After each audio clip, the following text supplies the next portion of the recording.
Hello, welcome back to another story with Rob. This time we have Little Miss Magic by Roger Hargreaves.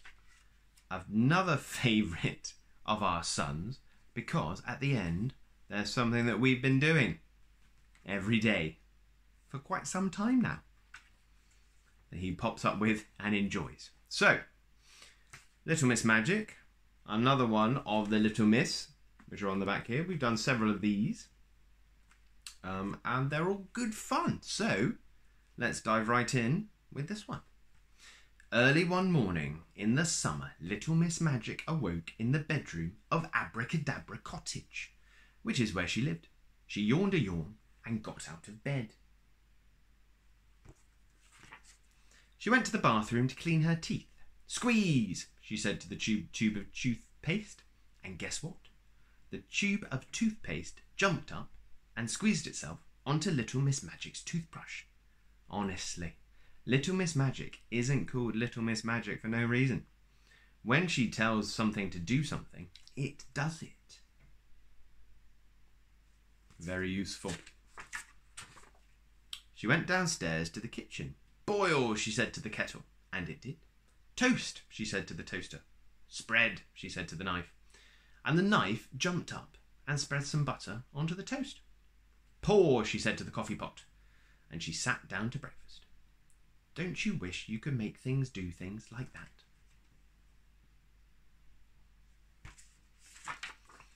She was enjoying a second cup of coffee when there was a knock at the kitchen door.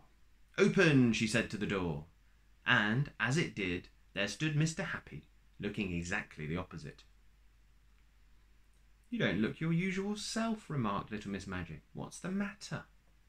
Everything, replied Mr. Happy. Come in and tell me about it, she said.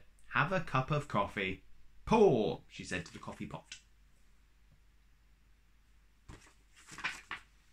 Now, said Little Miss Magic, what was it?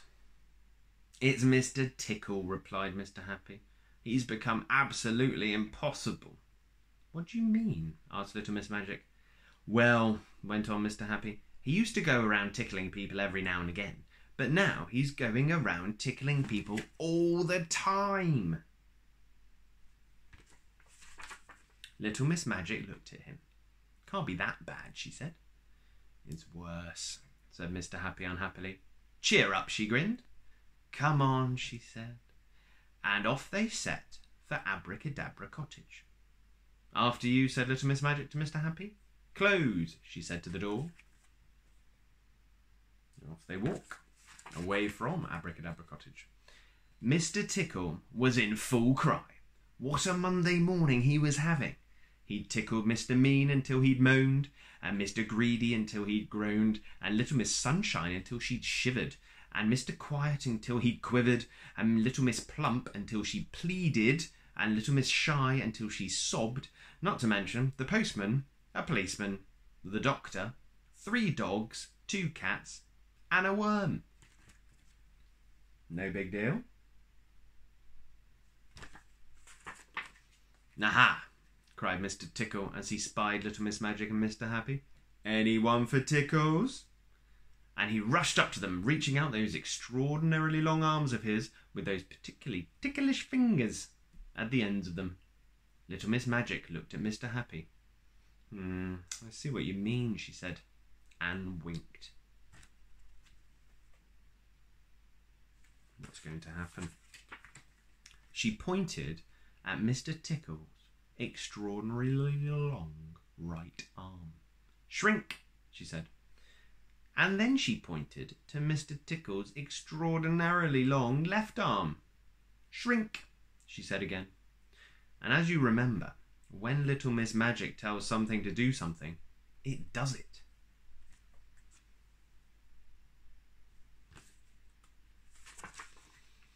Mr. Tickle's arms were suddenly not extraordinarily long. They were extraordinarily ordinary. That's not fair, he cried. You spoiled my fun. It might have been fun for you, remarked Mr. Happy, but it wasn't much fun for anybody else. Come and see me tomorrow, said Little Miss Magic to Mr. Tickle. "There," said to Mr Happy. "Happy now?" Mr Happy smiled that famous smile of his. "I'll say," he said. "Come on," he added, "I'll buy you lunch." And off they went to his favourite restaurant, Smiler's. The worm is happy, but Mr Tickle is not. On Tuesday, Mr Tickle went round to Abracadabra Cottage. He knocked at the front door. "Open," said a voice inside. "Oh, hello," smiled little Miss Magic, as the door opened by itself and she saw who was standing there. "Come in."